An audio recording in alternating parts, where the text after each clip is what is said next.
얼마 동안이 흐르자 상처를 입은 자존심이 다시 소용돌이 치기 시작해 레날 씨는 베르예르의 카지노나 귀족 클럽인 당구장 주변에서 화제에 오르는 온갖 방법을 모조리 끈기 있게 생각해 보았다. 수다스러운 사나이가 승부 따위는 젖혀놓고 어딘가의 바람둥이 아내의 남편을 농담의 자료로 삼는 경우에 나오는 얘기다. 그러한 농담이 지금의 경우 그에게는 얼마나 잔인한 것인가. 아, 그 여자가 죽기라도 했으면 그러면 내가 웃음거리가 될 근심만은 사라지는데, 그래서 호랍이 신세가 되면 반년가량 파리로 나가 최상류의 사교계에서 살 수 있을 텐데, 호랍이의 생활을 그리노라고 일순 행복한 기분이 되기는 했지만 그 뒤 진상을 확인하는 방법에 대한 생각이 다시금 머릿속에 꽉 들어차고 말았다. 한밤중에 모두들 잠이 든 후 줄리앙의 방문 앞에 결을 살짝 뿌려둘까. 다음날 아침 날이 밝으면 발자국이 보이리라. 아니, 그런 방법은 아무 쓸모도 없다. 그는 화가 나서 갑자기 외쳤다. 그 약삭 빠른 엘리자에게 눈치를 챌 것이고, 그리 되면 내가 질투를 하고 있다는 말이 금세 온 집안에 퍼질 것이다. 카지노에서 들은 어떤 얘기에 의하면 어느 남편은 아내와 정부의 방문 앞에 마치 봉인처럼 소량의 밀랍으로 머리칼 한 개를 붙여도 자기 몸의 불행을 확인했다고 한다. 몇 시간 동안이나 번민한 끝에 자기의 운명을 분명한 것으로 만들기 위해서는 결국 그 방법을 써야겠다고 생각하고 있을 때 산책길의 모퉁이 께에서 죽어주기를 바라던 장본인인 아내와 불쑥 마주쳤다. 아내는 마을에서 막 돌아오는 참이었다. 베르지의 교회에 미사를 드리러 갔던 것이다.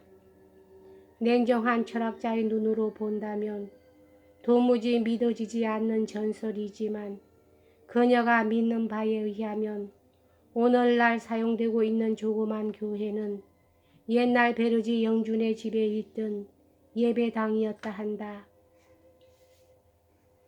레날 부인은 교회에서 기도를 하며 시간을 보낼 작정이었지만 교회에 있는 동안 어떤 생각이 그녀의 머릿속에서 사라지지를 않았다.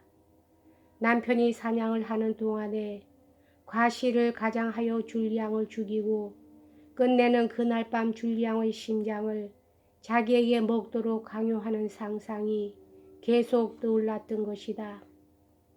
나의 운명은 주인이 나의 얘기를 듣고 나서 어떻게 생각하는가 그 하나에 달려있다 라고 그녀는 생각했다.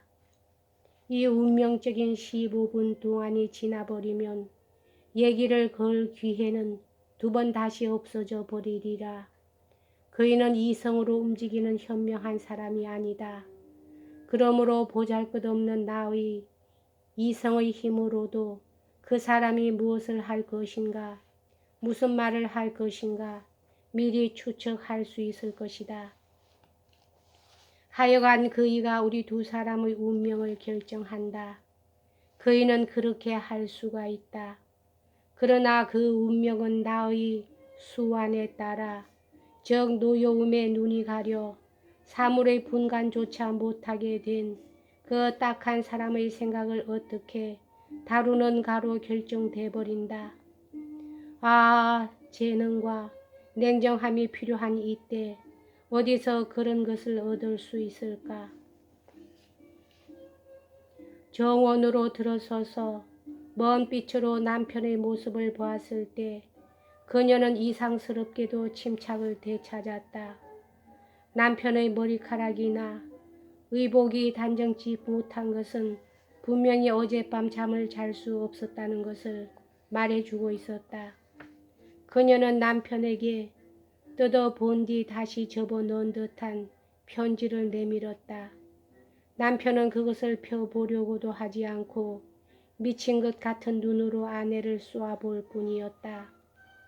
좀 읽어보세요. 보기조차도 더러운 것이지만 공정인 집의 후원께를 지나오자니 인상이 좋지 않은 사나이가 당신과는 잘 아는 사이고 은덕을 입고 있는 자라면서 이런 것을 넘겨주더군요. 한 가지 부탁이 있습니다만 곧 부모 곁으로 돌려보낼 수 없을까요? 그 줄리앙 씨를. 레날 부인은 재빠른 말투로 이 마지막 말을 했다. 너무 급히 꺼냈지만 언젠가는 그 말을 해야 한다는 견딜 수 없는 기분에서 해방되고 싶었기 때문이다. 남편의 얼굴에 기쁨의 빛이 떠오르는 것을 보고 그녀도 기뻤다. 자기에게 못 박힌 남편의 쏘는 듯한 눈초리를 보자 줄리앙이 사태를 올바르게 꿰뚫어 보고 있었다는 것을 알 수 있었다. 그 의심할 여지 없는 남편의 불행을 보고 가슴 아프기는커녕 그녀는 이러한 생각을 하고 있었던 것이다. 그 얼마나 두뇌가 날카로운 사람일까. 정말 뛰어난 직감이야. 더구나 아무런 경험도 없는 젊은 사람인데 머지않아 상당히 위대한 사람이 될지 모른다. 그러나 출세를 하면 나 같은 것은 깨끗이 잊어버리고 말겠지. 가장 사랑하는 사나이에게 감탄한다는 이 손톱끝만한 일이 그녀의 불안을 완전히 흩날려 주었다. 스스로도 멋있게 해넘겼다고 생각했다. 줄리앙의 애인으로서 부끄러워하지 않아도 될 만큼은 했어. 이렇게 생각하면서 그녀는 온몸에 번지는 달콤한 쾌감에 도취해 있었다. 레날 씨는 돌이킬 수 없는 지경에 떨어지는 것을 두려워하여 한마디 말도 하지 않고 두 번째의 익명의 편지를 자세히 읽어갔다. 독자도 기억하겠지만 푸른 종이 위에 활자를 오려 발라서 만든 예의 편지다. 적은 온갖 방법으로써 나를 우롱하고 있다. 지쳐버린 레날 씨는 마음속으로 중얼거렸다.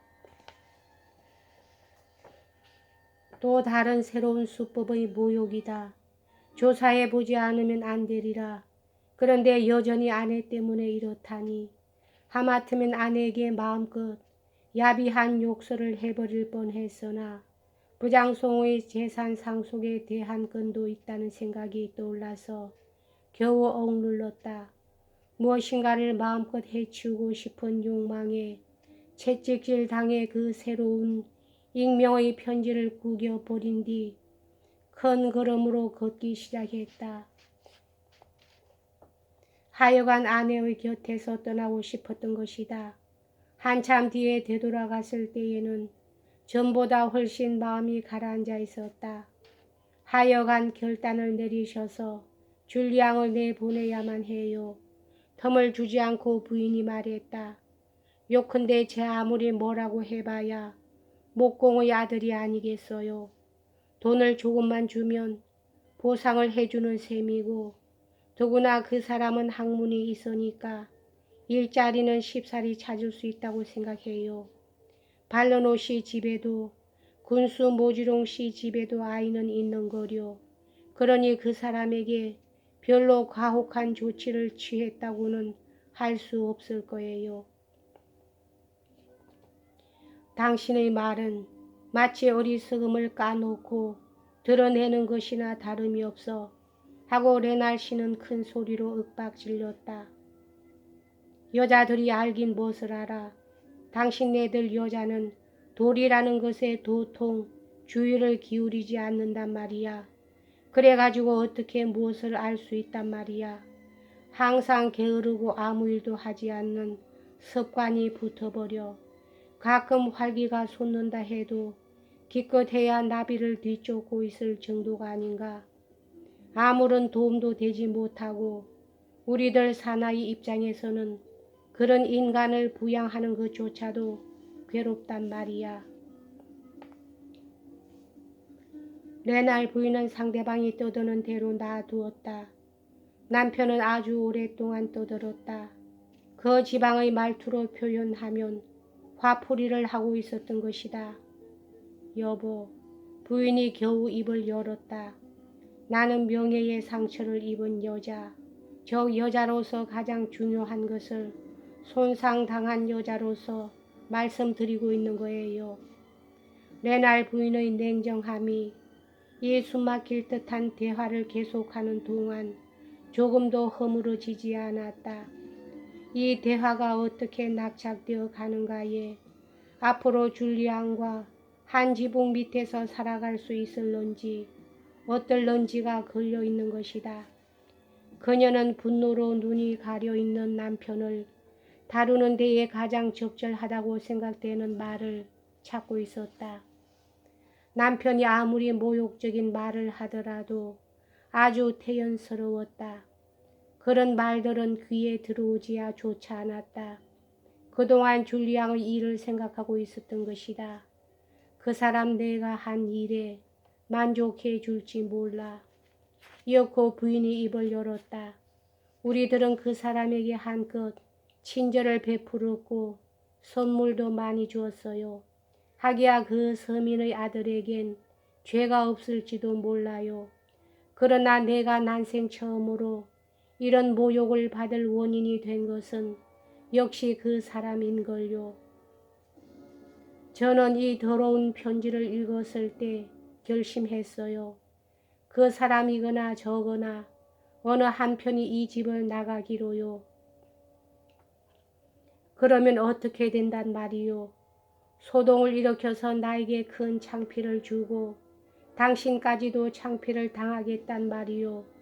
그렇게 하면 베리에르의 무리들을 일부러 기쁘게 해주는 것이나 다름이 없소. 그건 그럴지도 몰라요. 당신의 행정적인 수완 때문에 당신도 가족들도 그리고 시 전체도 유복해졌지만 그것을 질투하는 무리들도 많으니까요. 좋아요. 내가 줄리앙에게 말하겠어요. 그 사람 자신이 한 달 동안의 휴가를 얻어서 저 산에 사는 장작 장수에게로 가도록 만들겠어요. 목공의 아들에게는 어울리는 친구니까요. 경솔한 짓은 마오. 레날 씨는 아주 침착한 태도로 달랬다. 우선 첫 번째로 부탁해두고 싶은 것은 그 애와 얘기를 하지 말라는 거요. 당신이라면 화를 낼 것이 뻔하고 그 사람과 나 사이를 갈라치게 만들어 놓고 말 거요. 그 젊은 선생 아주 눈치 빠르지 않소. 그 사람 아주 머리가 잘 돌아가지를 않아요. 실력이 있을는지는 몰라요. 그것은 당신도 잘 아시겠지만 허나 그 사람은 영락 없는 시골뜨기예요. 나는 그 사람이 엘리자와 결혼하는 것을 거절한 뒤 아무래도 호감을 가질 수가 없어졌어요. 그것으로 재산은 보증된 셈이 아니에요. 그런데 거절의 핑계가 엘리자가 가끔씩 몰래 발르노 씨에게로 가기 때문이라는 것이거든요. 아니, 뭐라고? 줄리앙이 그런 말을 했소. 레날 씨는 눈썹을 곤두세웠다. 아니, 분명히 그렇게 말한 것은 아니에요. 그 사람이 나에게 하는 말이란 언제나 자기는 천명에 의해서 성직에 몸을 담지 않으면 안 되겠다는 말뿐이지만 그러한 하층의 사람들은 빵을 얻는 것이 제일의 천직이 아닐까요? 그렇지만 엘리자가 살그머니 찾아가는 그 점은 다 알고 있다는 그런 말투였어요. 그런데 내가 그런 줄을 모르고 있었다니. 레날 씨는 다시 화를 내며 한마디 한마디에 힘을 주어 큰 소리로 외쳤다. 나의 집에서 내가 모르는 일이 일어나고 있었다니. 그러면 무슨 일이, 엘리자와 발르노 사이에 무슨 일이 있었소? 어머 여보, 그것은 벌써 옛날 얘기예요.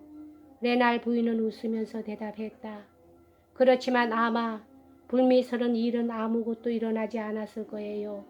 그때는 온 베리에르 사람들이 당신의 좋은 벗인 발르노 씨와 나 사이에 플라토닉한 연애 관계가 있다고 떠들어대던 바로 그 무렵의 얘기예요.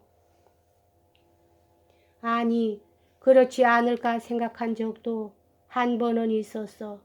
화가 치솟은 듯이 주먹으로 머리를 두드리면서 레날 씨는 큰 소리로 말했는데, 그러고 보니 연달아서 생각나는 일들이 있었다.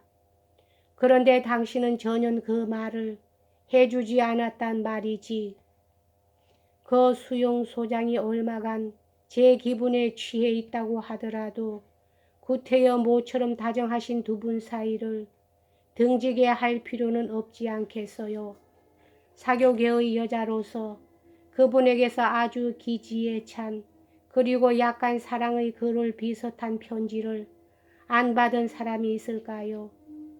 그럼 당신에게도 써 보냈겠구려. 그분은 아주 편지 쓰기를 좋아하셔요. 그 편지를 당장 보여주어. 명령이요. 말하자마자 레날 씨는 한껏 위험 있게 몸을 쭉 폈다. 보여드리지 않기로 하겠어요. 그 대답에는 아주 천진스러운 느낌을 주는 어리광 비슷한 티가 서려 있었다. 언젠가 당신이 좀 더 누그러지실 때에 보여드리겠어요. 지금 당장이라고 하지 않소 하고 레날 씨는 미친 듯이 소리쳤으나 그러면서도 12시간 동안의 상태에 비하면 훨씬 행복스러운 기분이었다. 레날 부인은 아주 진지한 태도로 말했다. 맹세해 주시겠어요? 절대로 그 편지의 일로 수용소장과 다투시지 않겠다고.